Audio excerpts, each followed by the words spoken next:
Dub Nation, where are you at? Warriors fans, where are you at? I'm C-Train. This is C-Train Station. Let's talk some Golden State Warriors basketball. So, on Tuesday night, the Warriors, who were down Stephen Curry, who were down D'Anthony Melton, who were down Andrew Wiggins, came back to beat the New Orleans Pelicans, and it wasn't particularly close. They beat the Pelicans by double digits, and the Warriors were even down early by upwards of 20 points. How did the Warriors get back into the game?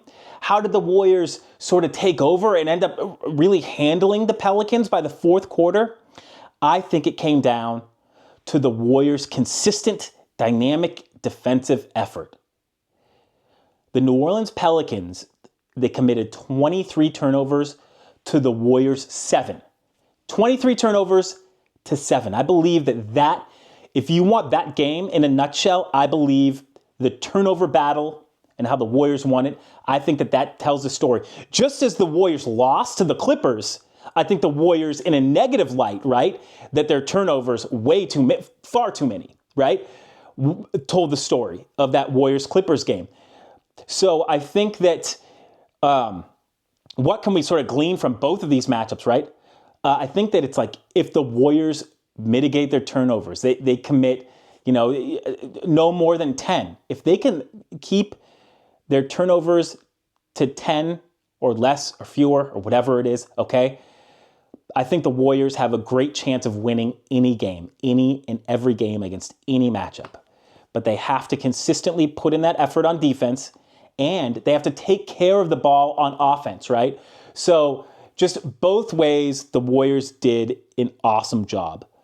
Now, one of the keys, in my opinion, was Jonathan Kuminga. Jonathan Kuminga, who was benched. Number one, I was a little bit hard on Jonathan Kuminga, and I have been, and I think it's just because it is tough to watch a player with such potential. It's difficult sometimes to growing and growth and getting better. It entails growing pains. It entails trial and error, and we are just watching all of that with Jonathan Kuminga. But what I loved about Jonathan Kuminga is last night, Tuesday night, even though he was benched, he came in and he attacked the rim. Jonathan Kuminga, who puts pressure on the rim, is, I believe, at his best on this Warriors squad. So, in transition, when he puts pressure on the rim, amazing. The one-man fast break, right? Also in the half court, when Jonathan Kuminga can put pressure on the rim, it opens up space for the Warriors perimeter players to really get surgical from beyond the arc. And here's what I'll say. The Warriors, because I'm gonna sort of put Kuminga with, he's a 3/4, right, on the Warriors. So I can put him in with some of those post players, those fours, right? Follow me here. Trayce Jackson-Davis, Draymond Green, and Kayvon Looney combined total for 10 points. It was Jonathan Kuminga who was the key to unlocking all of that outside gameplay.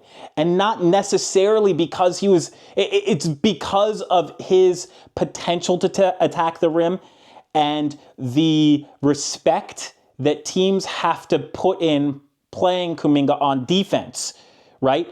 You have to respect Kuminga's ability to blow by you and dunk the ball, because he can at any moment. I think he should more, but that's just beyond the point. Great job by Kuminga. I believe he had 17 points, but his rim pressure, his utility of rim pressure, the utility of rim pressure is where Kuminga can get paid. It's where he can average easily 16, 17, and upwards points per game. I think that's where he gets to the free throw line. Jonathan Kuminga is a problem when pressuring the rim at an aggressive rate. So props to Jonathan Kuminga. I was absolutely, me saying that he should score 30, that was unrealistic. I think I got a comment on that. You are correct, whoever commented on that. Unrealistic to expect 30 from Jonathan Kuminga. However, pressuring the rim at a successful clip did the job. Done and done. By the way, what a pass by Jonathan Kuminga on that Lindy Waters dunk. What a pass. Great bounce pass. Hit Lindy Waters right in stride. Boom. Hey, speaking of Lindy Waters, 21 points, 8 rebounds, 4 assists, and Lindy Waters really did it all. What impressed me most was after he missed a three-pointer, he ran all the way back and got a rebound and was like the second man back getting a crucial rebound on defense. But what actually impresses me the most about Lindy Waters, and this is so insane because he's so impressive, and his offensively, he is so impressive, man. He utilizes pump fakes, stays with himself, dribbling, doesn't commit a billion turnovers, is always hunting. He always is looking and dangerous for a good shot on the outside. But what actually impresses me about Lindy Waters, the biggest thing, is that he has an amazing base defensively on defense. I keep on thinking that Lindy Waters is smaller than he is. He is listed on NBA.com and on ESPN everywhere as 6'6", 210 pounds. I keep thinking that he's smaller, but Lindy Waters has a really good base on defense. So it's like his legs and his stance, it's like he can get pushed back, but he holds his own really, really well. He holds his own far better than I thought he would. I thought he would get pushed around.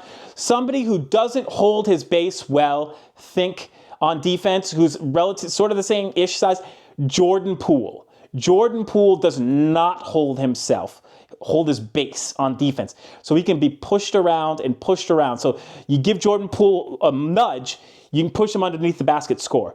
You give Lindy Waters a nudge, you will get resistance. You will meet resistance in Lindy Waters. I love it, love it, love it. Also, I mentioned in the last video how I thought that Moses Moody and Lindy Waters could flow off of the respective gravity that Buddy Hield has. Buddy Hield has his own type of gravity as just such a professional and dynamic shot maker that he is, right?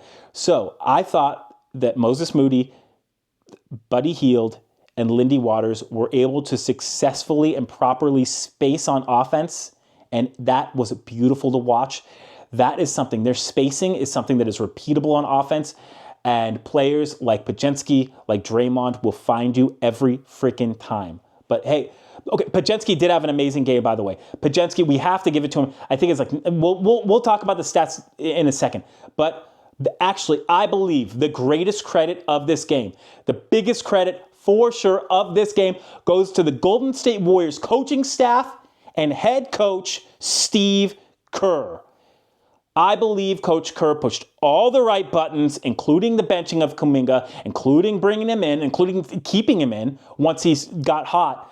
The Warriors were able to mitigate turnovers and play consistent defense, and I think it starts with the coach and the coaching staff. They committed too many turnovers against the Clippers. They corrected that. They only committed 7 against the Pelicans, and they won.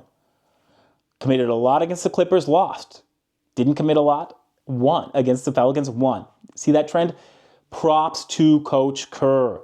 Hey, how about some stats? We all love a few stats, right? Just a few.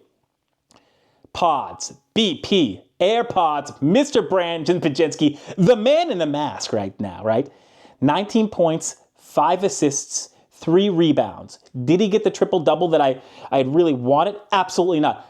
Does it matter because the number one thing is the win? Doesn't matter. Also, Brandon Pajensky, I'm going to say it twice, 0 turnovers.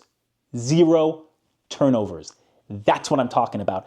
That's a lead freaking point guard against a team that was in the playoffs last year, just absolutely thriving. No turnovers, and you're leading the way. Brandon Pajensky, well friggin' done. Nicely done. Seriously, well done. Kyle Anderson, slow-mo. Let's get some stats here. I believe, I didn't look at this, maybe he shot free throws, but I think that he scored 0 points. That's right. Slow-mo Kyle Anderson, 0 points. So what am I talking about? It doesn't matter. The fact that Kyle Anderson scored 0 points, I feel a little bad for him. He missed like a couple bunny shots and he airballed a 3-pointer or maybe 2. He was very off. However, stop. 5 steals. Not 1, not 2, not 3, not 4. 5 steals for Mr. Kyle Anderson, and we can friggin' dig that. Hey, excited? Later tonight, on Wednesday, right? We get the second half of the doubleheader, right? It's not really a doubleheader if it's one game after, you know what I mean. Of the back-to-back.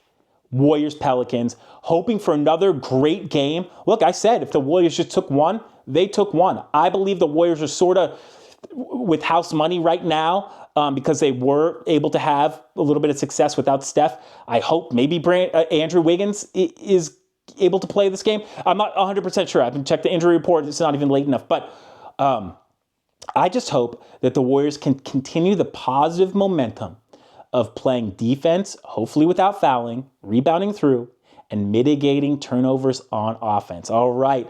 Till the next time, I'm C-Train. Oh, thank you so much for those who subscribe. I'm not even kidding. It motivates me. It warms my heart. For those who like, comment, and subscribe, or do any of those, I am in your debt, and I'm very, very grateful. So a sincere, measure of gratitude from C-Train to you. Till the next time, I'm C-Train. Have a good one.